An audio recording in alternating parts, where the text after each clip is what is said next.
Hello and welcome. I'm Wise Old Tree, and this is a review of Dimension 20, Season 24, Dungeons and Drag Queens, Season 2. Starting with an overview, Dungeons and Drag Queens Season 2 is a live play D&D series produced by Dropout and released in early 2025. It's a direct follow-up to Season 1, with 6 episodes compared to Season 1's 4 episodes, and pushing above the 2-hour average per episode in length. Brennan Lee Mulligan is the Game Master, and the players from Season 1 all return and reprise their roles. Monet Exchange, Alaska Thunderfuck, Bob the Drag Queen, and Jujubee. In this season, through a series of character-driven events, the player characters are spurred to hunt down a dragon and take its treasure.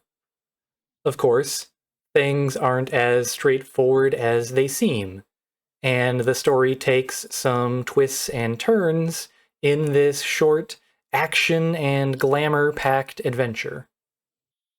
For my overall impressions, I'll start with the art and set design.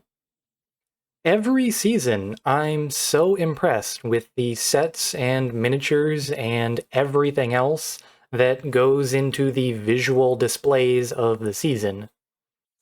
The sets are astounding, and I continue to have a giddy, kid-like joy every time a new battle set is introduced.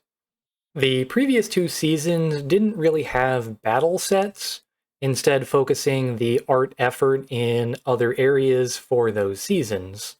And while I think that worked for those seasons, there's just something about an elaborate and well-constructed miniature set that's just my favorite thing ever. As for the story, it's both a continuation and expansion of the setting from the first season. Season 2 breaks into a larger world compared to Season 1's more narrow focus, but the two feel like they belong together. I like the expansion done with the setting, as it allows for some surprise as to where this group of PCs could possibly end up. However, it's all still very generic D&D setting. I said in my Season 1 review that it felt like something that could be found in a published adventure module, and large parts of Season 2 feel the same way. With Adventure 1 completed, it's time for Module 2, where they go fight a dragon for a big payday. Brennan spices this up with character-driven connections and conflicts, but the underlying setting and story is still there. And maybe that's okay. One could argue part of the appeal of Season 1, and now Season 2, is the approachability of the story for anyone with any level of knowledge about the game, including potential viewers who might be completely unfamiliar with Dungeons and Dragons.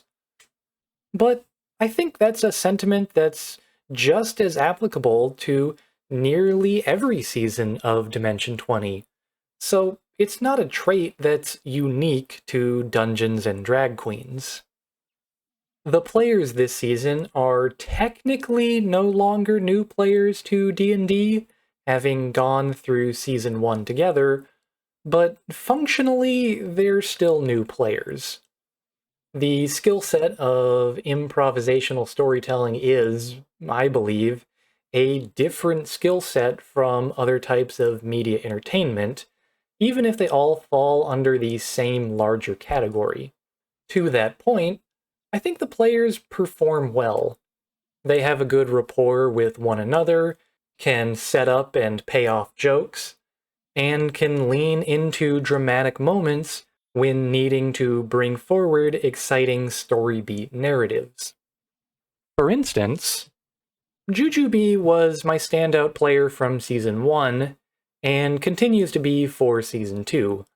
Jujube's character of Twyla as a fairy ranger is still an enjoyable character, and Jujube as a player makes a lot of wacky, off-the-wall choices that both feel appropriate to the mood and setting of the table, and are also just a lot of fun to watch.